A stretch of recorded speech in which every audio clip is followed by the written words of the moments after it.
as well as a few other regimens she put Kylee on. After about 6 months, she fully regained her ability to speak, walk. She was healing. Her tumor was shrinking, and OHSU started putting pressure, wanting her back. Wanted to continue the chemotherapy and even do a life-threatening surgery to remove 2/3 of her liver. Of course, Kylee, at 13 years old at that point, said no. She had her close death encounter already at OHSU and wanted nothing to do with that university, that research hospital. OHSU actually went to DHS, which is the home we're in front of right now, as the lead caseworker, Martin Mcmahon. Went to Martin Mcmahon with DHS and requested a court order to gain medical custody of Kylee. That was granted, and they told Kylee she'd be moving forward with chemo and even this life-threatening surgery. At that point, Kylee said no, and she ran away from home. She ended up in Nevada, where her mom found her, promised her she would fight for a second opinion and would not turn her back over to the courts, that she would do everything in her power to find out what was really going on with this tumor and what they could do to continue seeing her get healthy on these natural treatments. The FBI came to Nevada. Her mother was charged with kidnapping.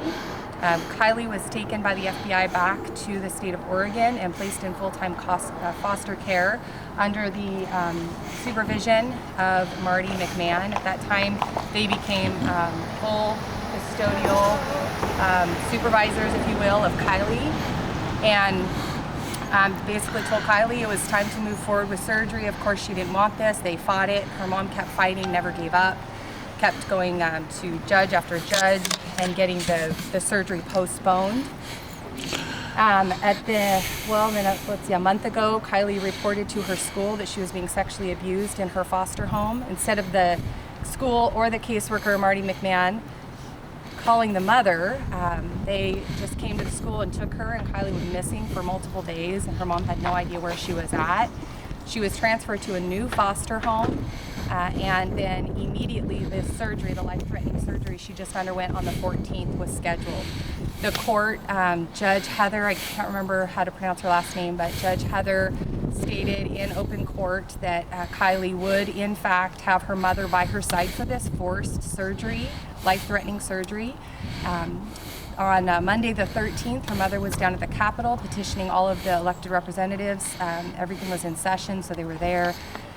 She wanted help, and she continued saying that the judge had said she will be there for this surgery without her knowing. The day she was at the Capitol requesting help, her daughter was actually being transferred by Marty to OHSU to go under the knife for a 15-hour life-threatening surgery. She was contacted 24 hours after the surgery where she could have died, to notify her that she could come in and see her for a 2-hour visit. She was told she could not bring any recording devices, she could not bring any witnesses whatsoever. She was to come alone, and there would be armed guards at the door to see her own daughter. This is a mother who's never been accused of harming her daughter. Her only neglect charges are for protecting her daughter from being medically killed by this chemotherapy. So at this point, Marty McMahon is still the lead caseworker. He needs to be removed from the case, absolutely. And the lead supervisor, Kevin, who is stepping in, needs to do the right thing and get Kylee reunited to her mom. There is a no contact order because when Kylee fled to Nevada and her mom went there with her and she was arrested, they placed the no contact order.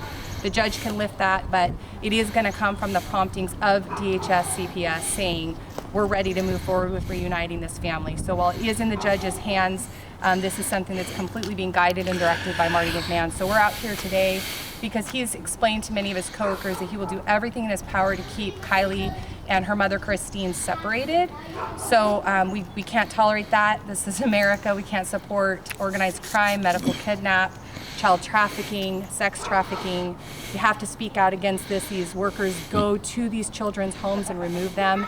And then oftentimes we end up in public buildings that they're not even at protesting.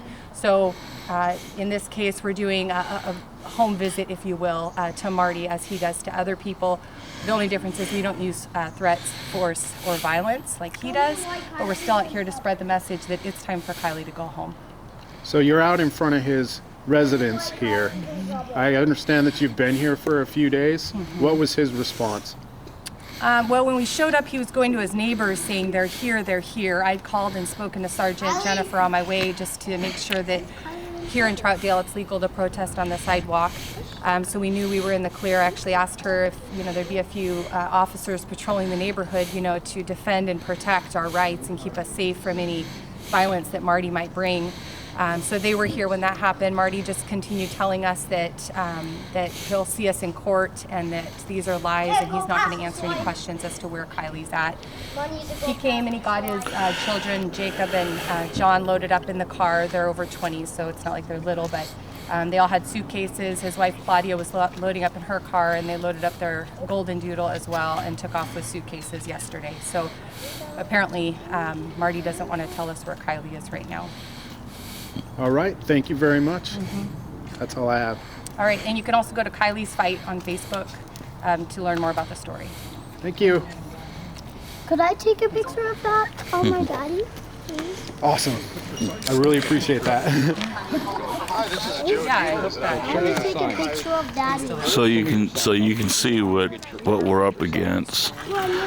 Children's Services taking people's kids because they think they know better than parents do on medical problems.